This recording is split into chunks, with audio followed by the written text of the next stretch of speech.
Et rappelez-vous, en 2020, c'est sur le récif de cette île que le navire de pêche chinois Chengganchun 1 s'est échoué. 2 ans après cet incident, le démantèlement a finalement commencé en juin dernier. Alors pour en parler, nous avons avec nous en direct le maire d'Arutua, Reupena Taputuare Yaorana. Yorana. Merci d'être avec nous. Où en est-on du démantèlement? Normalement, il doit prendre fin, donc fin septembre. Où en est-on aujourd'hui?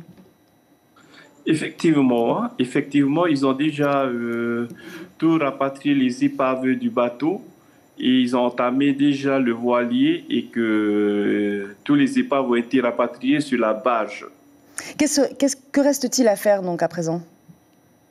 De nettoyer le site déjà et qu'ils ont profité aussi de retirer une ancienne épave d'un bateau qui a été échoué dans les années 80, qu'ils ont tout ramené aussi sur la barge. Et ensuite, donc toutes ces pièces du navire, est-ce qu'elles seront rapatriées sur Tahiti ou où seront-elles mises en fait?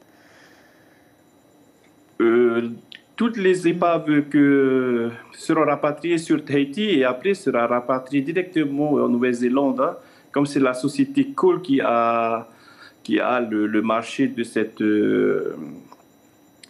de retirer ce bateau-là. Ça sera fait quand a priori? Il leur reste jusqu'à fin du mois pour tout nettoyer et tout rapatrier les épaves. Actuellement, chez nous, comme il y a la houle, ils n'ont pas pu travailler aujourd'hui parce qu'il y a une houle chez nous et ils attendent que ça soit calme pour qu'ils puissent retirer tout le reste.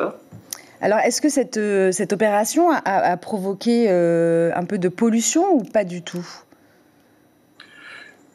Je ne peux pas dire si ça a provoqué une pollution parce qu'il en restait un peu quelques gazoles à l'intérieur, mais ils ont pu tout retirer.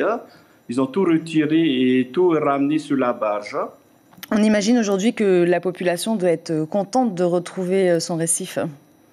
Et effectivement, c'est un très grand soulagement pour la population que ces épaves sont tous retirées du récif, quoi.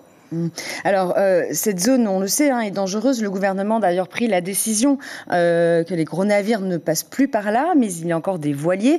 Vous avez demandé en juin dernier une balise pour éviter d'autres accidents de ce type. Vous avez fait cette demande au pays. Est-ce que le pays vous a répondu? Pas encore. Pas encore. Le pays n'a pas encore répondu à ma demande d'installer une balise à cet endroit-là. Mais je verrai encore à l'avenir, quand je serai sur Tahiti, voir encore le pays où on en est cette demande-là. Pour vous, ça vous paraît essentiel justement l'installation de cette balise pour éviter tout accident? Tout à fait, tout à fait. C'est une obligation d'installer une balise, un point cardinal à cet endroit-là, vu ce qui s'est passé les 3 dernières années.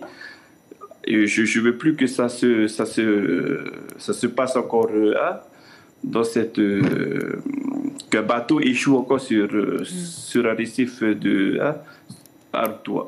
Généralement, pourquoi les bateaux échouent à Arutua? Je ne sais pas du tout, je ne peux te répondre à cette question. Merci beaucoup, Tavana. L'information en continu sur Polynésie la première, Internet et réseaux sociaux.